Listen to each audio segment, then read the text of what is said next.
ሰላም ጤና ይስጥልን ውድ አዲስ 24 ወዳጆች፣ በዛሬ ዜናዎቻችን ሴት ልጅን ራስዋን እስክትስት ሲደበድብ በቪዲዮ የተቀረጸው ፖሊስ ተይዞ ምርመራ እየተጣራበት ነው ተብሏል። የኢቢኤስ ቴሌቪዥን መስራቹ በሞት ማጣቱ ተሰምቷል። የአርቲስት ዮሴፍ ገብሬ ጆሲ ኢን ዘ ሃውስ የልጅ እናት የሆነችው ሶሲ ግርማይ ፍርድና የሶሲ ቅሬታ እንዲሁም በመጸዳጃ ቤት ውስጥ ስልክ መጠቀም ለከፋ የጤና እክል እንደሚዳርግ ተነገረና ሌሎች በዝርዝር ይዘን ቀርበናል። የተከበራችሁ የአዲስ 24 ወዳጆች እስከ መጨረሻው ዜናችን ተከታተሉን። ሌሎች ዜናዎችም መረጃዎችም እንዲደርሷችሁ ደግሞ ቻናላችንን ላይክ፣ ሼር እና ሰብስክራይብ አድርጉ። ወደ ቀዳሚው ዜናችን አለፍን።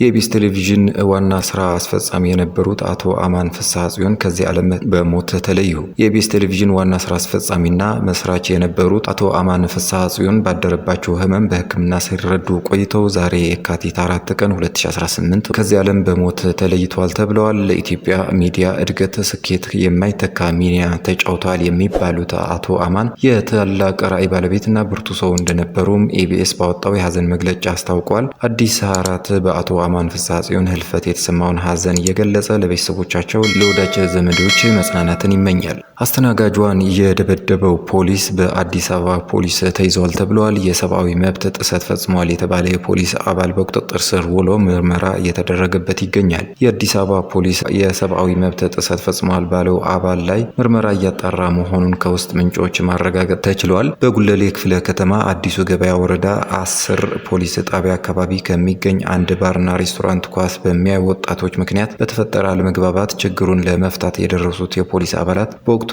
4 ተጠርጣሪዎችን በቁጥጥር ስር ያዋሉ ሲሆን ኮንስታብል አደባባይ ዘለቀ የተባለው የፖሊስ አባል ግን አንዲት ሴት ሲደበድብ በማህበራዊ ሚዲያ የተለቀቀ መሆኑ ይታወቃል። በተለቀቀው ተንቀሳቃሽ ምስል ላይ የአንድን ፖሊስ አባል ጥፋት የሁሉም የሰራዊቱ ጥፋት እንደሆነ አድርጎ ተገቢነት የሌለው ሲሆን ተመሳሳይ ድርጊቶችን በማውገዝ ለጸጥታ ስራ አጋዥ መሆን ይገባልም ተብሏል። በለውጡ መንግስት የህግ የበላይነት የመከበር የዜጎች ሰብአዊና ዲሞክራሲያዊ መብቶች መጠበቅ ቅድሚያ የሚሰጠው ጉዳይ መሆኑን በመገንዘብ በመሰል ከህግ ተጻራሪ የሚቆሙ ግለሰቦች ህብረተሰቡ የተለመደውን መረጃ የመስጠት ተግባሩን አጠናክረው መቀጠል ይኖርበታል ተብሏል። ልጁ ከአባቱ ጋር እንዲያድግ ፍርድ ቤት ወሰነ።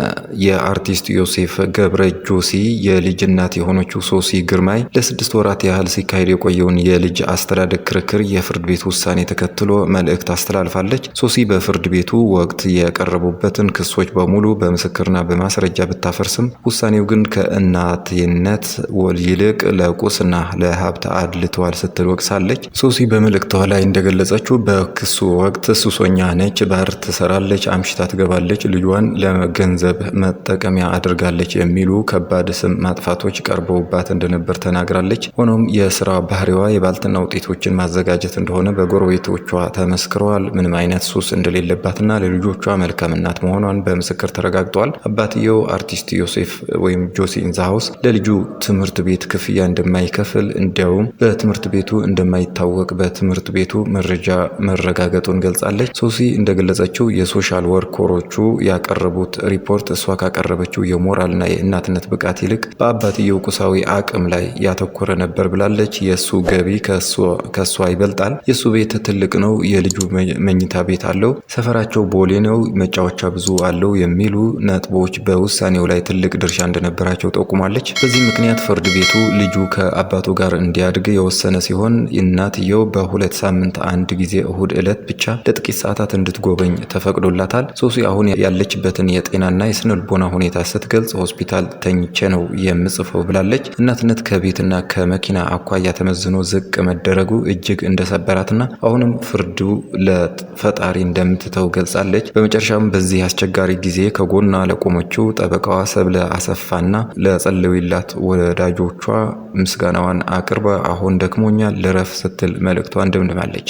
ሌላኛው በመጸዳጃ ቤት ስልክ መጠቀም ለከፋ የጤና እክል እንደሚዳርግ ተነገረ። በመጸዳጃ ቤት ውስጥ ረዥም ጊዜን ከሞባይል ስልክ ጋር ማሳለፍ ለከፋ የጤና አደጋ እንደሚያጋልጥ በቻይና የተከሰተ አንድ አጋጣሚ ዓለም አቀፍ መነጋገሪያ ሆኗል። አንድ ግለሰብ በመጸዳጃ ቤት ውስጥ ስልኩን እየተጠቀመ ከ30 ደቂቃ በላይ በመቆየቱ ምክንያት ሬክታል ፕሮላፕስ ተብሎ ለሚጠራው የፊንጣጣ ክፍል ድጋፍ አጥቶ ወደ ውጭ ለሚወጣበት አስከፊ የጤና ችግር መጋለጡ ተዘግቧል። የሕክምና ባለሙያዎች እንደሚያስረዱት እንደሚሉት በመጸዳጃ ቤት ረዥም ጊዜ መቀመጥና ትኩረት ስልክ ላይ አድርጎ መቆየት የዳሌ ውስጥ ጡንቻዎችን ክፉኛ ያዳክማል። ይህ አላስፈላጊ ጫናም የፊንጢጣ ውስጠኛው ክፍል ድጋፍ አጥቶ እንዲንሸራተትና ወደ ውጭ እንዲወጣ ያደርጋል። ይህ ሁኔታ በተለይ መጸዳጃ ቤትን እንደ ግል ማረፊያ በመቁጠር ማህበራዊ ሚዲያ ለሚያስሱ ወይም የቪዲዮ ጨዋታ ለሚጫወቱ ሰዎች ብርቱ ማስጠንቀቂያ ተደርጎ ተወስዷል። ይህ ጎጂ ልማድ ለረዥም ጊዜ የሚቀጥል ከሆነ በቀዶ ጥገና ብቻ ሊታከሙ ለሚችሉ የጤና እክሎች፣ ለከፍተኛ የኪንታሮት ህመምና ለዳሌ ውስጥ ጡንቻዎች መላላት ይዳርጋል። የጤና ባለሙያዎች እንደሚመሰክሩት በምግብ መፈጨት ስርዓት ላይ የሚፈጠር ጫና ለመቀነስ በመጸዳጃ ቤት የሚጠፋው ጊዜ ከ10 ደቂቃ መብለጥ የለበትም። ከዚህ በተጨማሪ የሆድ ድርቀትና የምግብ መፈጨት ችግር ያለባቸው ሰዎች በመጸዳጃ ቤት ላይ ሰዓታትን ከማባከን ይልቅ ፋይበር ያላቸው ምግቦች እንዲመገቡና በቂ ውሃ እንዲጠጡ ይመክራል። ይህ በቻይና የተከሰተው አጋጣሚ የዲጂታል ሱስ በሰውነታችን ላይ እያደረሰ ስላለው አካላዊ ጉዳት ትልቅ ማሳያ ሆኖ አልፈዋል። የተከበራችሁ የአዲስ 24 ወዳጆች ዜናዎቻችን እነዚህ መስሎ ነበረ። ሌሎች ፕሮግራሞቻችንን እንዲደርሷችሁ ደግሞ ቻናላችንን ላይክ፣ ሼር እና ሰብስክራይብ አድርጉ። መልካም ጊዜ